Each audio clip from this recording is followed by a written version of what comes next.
ایک بار ایک بزرگ حج کے سفر پہ نکلے۔ جب وہ ایک جگہ سے گزر رہے تھے، ان کے ہاتھ میں ایک تھیلا تھا، اس میں کچھ پیسے تھے۔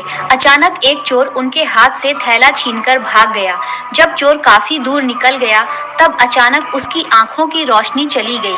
آنکھوں کی روشنی جاتے دیکھ اس چور نے رونا شروع کر دیا۔ جب لوگوں نے چور سے پوچھا، بھائی کیا ہوا، تو وہ کہنے لگا کہ میں نے ایک بزرگ کا تھیلا چھینا ہے، وہ کوئی بڑا اللہ کا قریبی بندہ لگتا ہے، میری آنکھوں کی روشنی چلی گئی، خدا کے لیے مجھے ان کے پاس پہنچا دو تاکہ میں ان سے معافی مانگ سکوں۔ جب لوگوں نے پوچھا کہ یہ قصہ کہاں پیش آیا ہے، تو کہنے لگا فلاں نائی کی دکان کے قریب پیش آیا تھا۔ لوگ اس کو اس دکان پہ لے گئے اور نائی سے پوچھا کہ اس طرح کا کوئی آدمی یہاں سے گزرا ہے، کیا تم اسے جانتے ہو؟ نائی نے کہا مجھے ان کا گھر تو پتہ نہیں، ہاں مگر نماز کے لیے وہ آتے جاتے رہتے ہیں، اگلی نماز کے لیے پھر آئیں گے۔ یہ لوگ ان کے انتظار میں بیٹھ گئے۔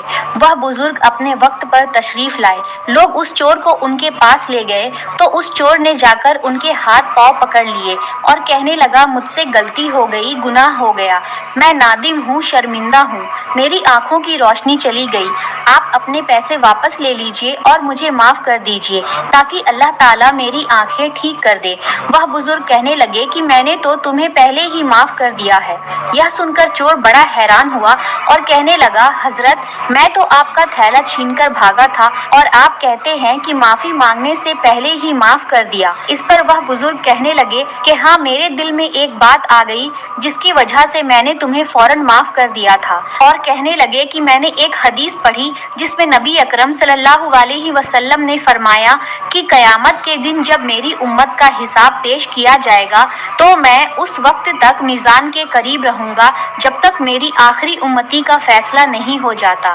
تو میرے دل میں یہ بات آئی کہ اگر میں نے اس چور کو معاف نہیں کیا تو قیامت کے دن یہ مقدمہ پیش ہوگا، اور جتنی دیر میرے مقدمے کا فیصلہ ہونے میں لگے گا اللہ کے نبی صلی اللہ علیہ وسلم کو اتنی ہی دیر جنت سے باہر رہنا پڑے گا۔ اس لیے میں نے تمہیں معاف کر دیا کہ نہ تو مقدمہ پیش ہوگا اور نہ ہی میرے محبوب کو جنت میں جانے میں دیر لگے گی، اور وہ جلد سے جلد جنت میں تشریف لے جائیں گے۔